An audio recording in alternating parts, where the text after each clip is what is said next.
வணக்கம் மாணவர்களே. நாம் இன்றைக்கு இந்த காணொளியில் என்ன பார்க்க போகிறோம் அப்படின்னா, வகுப்பு 6 தமிழ் 3ஆம் இடைப்பருவத் தேர்வு 2024 விருதுநகர் மாவட்டம் வினாத்தாளில் உள்ள 1 முதல் 12 வரை உள்ள கேள்விக்கான பதிலை நாம் ஏற்கனவே படித்தாச்சு. சரியா? இனி இந்த காணொளியில் 13வது கேள்வியிலிருந்து பார்க்கலாம் வாங்க. 4 மனப்பாட பகுதி. பராபரக்கண்ணி பாடலை எழுதுக. சரி, முதல்ல பாட்டை நம்ம என்ன செஞ்சுக்கிடுவோம், வாசித்துக்கிடுவோம். அதுக்கப்புறம் பொருள் பார்க்கலாம். ஓகேவா? தம் உயிர் போல் எவ்வுயிரும் தானென்று தண்டருள் கூர் செம்மையருக்கு ஏவல் என்று செய்வேன் பராபரமே. அன்பர் பணி செய்ய என்னை ஆளாக்கி விட்டுவிட்டால் இன்ப நிலை தானே வந்து எய்தும் பராபரமே. எல்லாரும் இன்புற்று இருக்க நினைப்பதுவே அல்லாமல் வேறொன்று அறியேன் பராபரமே. சரி, இப்போ இந்த பாடலோட பொருளை பார்க்கலாமா? தண்டருள் அப்படின்னு சொல்லி கொடுத்துருக்காங்க.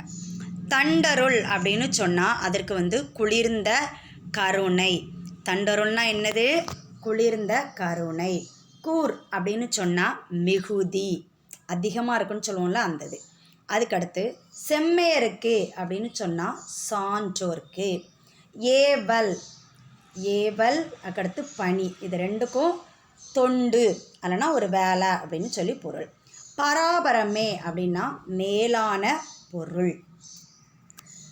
எல்லாரும், எல்லாரும் அப்படின்னா எல்லா மக்களும். எய்தும் அப்படின்னு சொன்னால் என்னது? கிடைக்கும். அல்லாமல், அல்லாமல் அப்படின்னா அதை தவிர அப்படின்னு சொல்லி பொருள். சரியா? சரி, இப்போ சொல்லலாமா? அதாவது தம் உயிர் போல் எவ்வுயிரும் தானென்று தண்டருள் கூர் செம்மையருக்கு ஏவல் என்று செய்வேன் பராபரமே அப்படின்னா என்ன பொருள் அப்படின்னா, இப்போ எல்லா உயிரும் இருக்கும் அப்படி தானே? அந்த எல்லா உயிரையும் தன்னுடைய உயிர் போல் என்ன செய்யணுமா, நாம் கருதணுமா. அப்படி நமக்கு இரக்கம் மிகுந்த சான்றோர்களுக்கு தான் நாம் என்ன செய்யணுமா, தொண்டுனா என்னது? வேலை இல்லைனா பணி. அப்போ வேலை செய்யணுமா. அடுத்து அன்பர் பணி செய்ய என்னை ஆளாக்கி விட்டுவிட்டால் இன்ப நிலை தானே வந்து எய்தும் பராபரமே.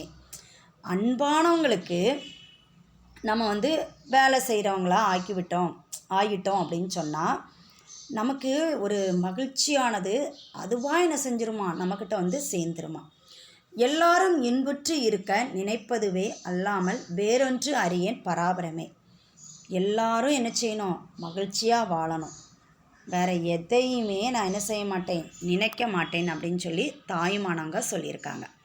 சரி, 14 இன்னா என தொடங்கும் திருக்குறளை எழுதுக. இன்னா செய்தாரை ஒருத்தல் அவர் நாண நன்னயம் செய்து விடல்.